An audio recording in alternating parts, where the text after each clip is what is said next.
బుజ్జి చెప్పావా? నేను పైసల పని మీద ఊరికి పోతున్నా. పిల్లలు జాగ్రత్త, నైట్ దొంగలు పడతారు, రాత్రికి తలుపులు గట్టిగా పెట్టుకొని వండుకోండి.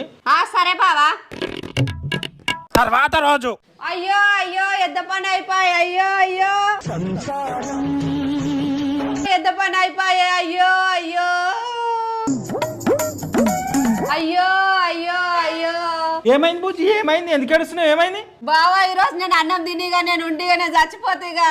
ఏమైంది? ఎందుకు తినా అంటున్నావు? ఎందుకు చచ్చిపోతా అంటున్నావు? ఏమైంది చెప్పి ఎందుకు ఏడుస్తున్నావు? బావా రాత్రి మన ఇంట్లో దొంగవాడి బీరువాలో ఉన్న 2 తులాల బంగారం ఎత్తుకుపోయిండు. నేను తినా బావిగా, నేను బతికిగా, నేను చచ్చిపోతా.